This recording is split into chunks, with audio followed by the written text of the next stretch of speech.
All right, so let's go into how to maximize your 403b plan. So 403b plan, very important thing to have if you're trying to save for retirement, but there's a lot of different ways and strategies you can do to get the most out of it. So first things first, you need to know what the savings limit is for your situation.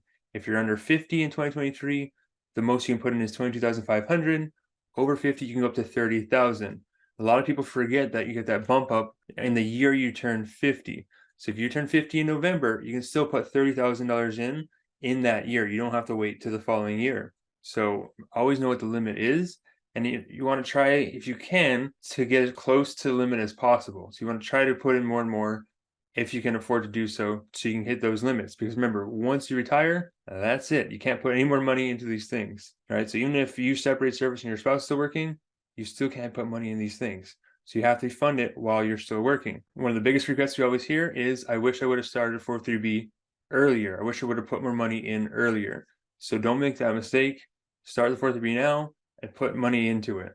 Remember that the limits are always changing. So every year or 2 years, they're going to adjust for cost of living or inflation. So just because you have it set at $2,000 per month now, remember that the limit could change and you could potentially put in more later. So always know what the limit is, go back and change what you're putting in so you can always be as close to the max as possible. Now, with the max, it's important to know that there's other ways that you can fund it. There's some creative strategies you can use. So if you don't have the ability to be putting in the most you possibly can, other ways you could put money in, through payroll, but they have, $100,000 in savings, or it's just something kind of crazy in savings that more than they really need as an emergency fund, kind of what to do with that money. So we can't just write a check and put the money in the 403b because the money has to go through payroll.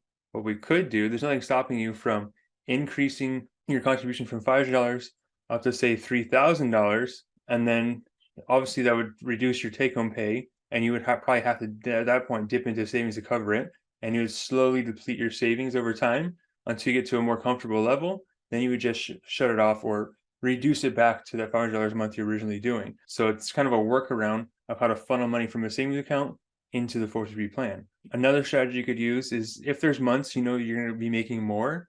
So if you coach or if you're nationally board certified, you know what months those paychecks are going to hit. You can adjust your 403b contribution ahead of time so that you can put more money into that. So if I know I'm a coach and I'm getting paid $5,000 in spring season and I get paid in May, I'm going to say, hey, I want $2,000 to come out for my May payroll.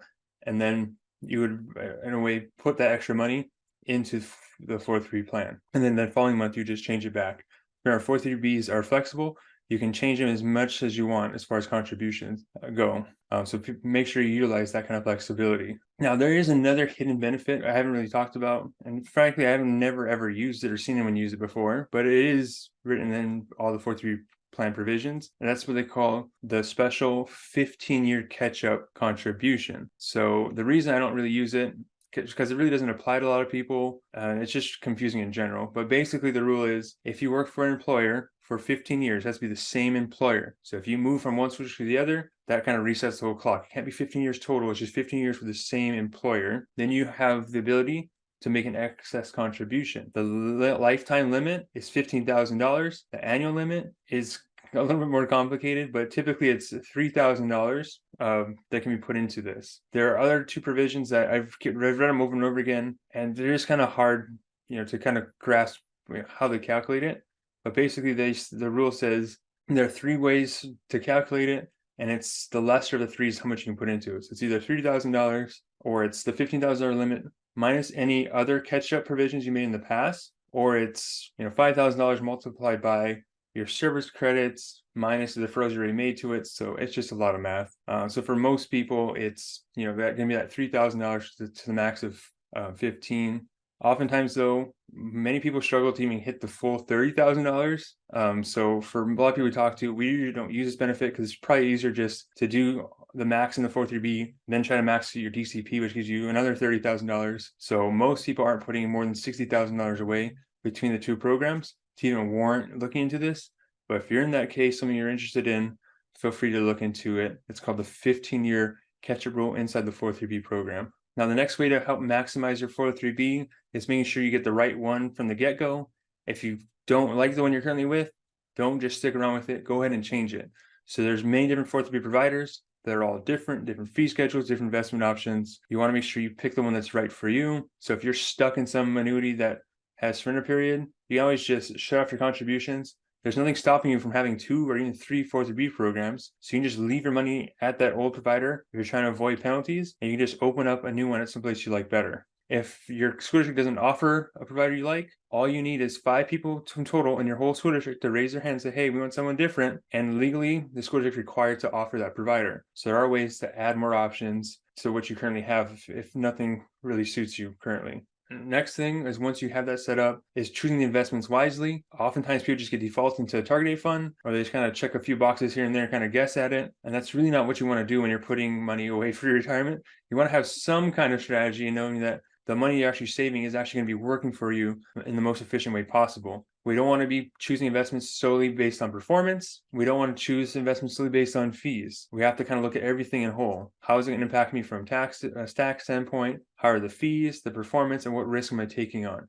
Those are all the factors we have to take into account before we just select the portfolio. Most target date funds that people just kind of check off there, typically their performance is kind of okay. The fees, depending where you're at, it's kind of mid, and the risk is actually higher than most people realize. If I'm paying above average fees for at or below average performance, while my risk is higher, that's probably not a good deal for me, and I'm probably better off choosing something else. So just kind of an example of why it's so important to diversify your portfolio. Make sure you have the right investments suited for your needs. Next thing you want to look at is the 403B loan provisions. So these are special loans that exist in the 403B program that allow you to access your money anytime you want to for any reason. Doesn't matter what your income is, doesn't matter what your assets are, what your debts are, doesn't matter what your credit score is. You just say, hey, I think I want $5,000 to loan out. You borrow money from yourself. You can use it for whatever you want. You do have to pay yourself back. It is a loan. But the nice thing with it is you pay yourself back with interest. So the interest that they charge on your loan actually goes back into your account. So you pay yourself back with interest. So it's a really cool feature to use if you're trying to do things, you're in a hard place, and you want to avoid paying interest to credit card companies. A 403B loan is not a bad way to go. I started my whole business with one. So it's something you should really consider using as well if the time comes. Next way to really maximize your 403B program, and probably the biggest factor of them all, is the taxes. So choosing the right tax setup from the get-go on your 403B plan is really going to be the easiest way to save you thousands, if not tens or $100,000 in the long run. Because if most times when we set up 403B programs, we get defaulted into the pre-tax accounts. So pre-tax, we're not paying taxes now, we're going to pay it later. But the chances are, over time, as I'm investing and the account grows, the account value is going to be much bigger later. And if I'm a state employee and I have pensions and Social Security and other income sources coming in, my income might not be as small as I originally thought it was. Therefore, my taxes might not be so different. You may end up paying higher taxes in the future. So it's important to consider the tax consequences. Remember that your Social Security and pension are pre-tax assets. They're always going to be paying taxes on them. So if you want some tax diversification, that's where things like a Roth account would come into play. Roth is after tax, money goes in after tax, grows tax-free, comes out tax-free. So that's not a bad thing to add into your portfolio if you don't already have one, just to give you some flexibility. So if at the point in time comes where you're like, hey, I don't want to pay taxes on it because the tax rates are high, I have a source that I can tap into that will not impact my taxes, will not impact my income, and could save you a lot of money in the long run from that standpoint. So taxes are a very important thing that you want to consider in your setting up your 403B program. If you already have one set up that's pre-tax, you can always go ahead and just change the contribution to Roth if your district allows it. If they don't allow it, I've got a whole video on things you can do to help convince your payroll to allow them to add Roth to your school district. There's really no reason why they really can or shouldn't.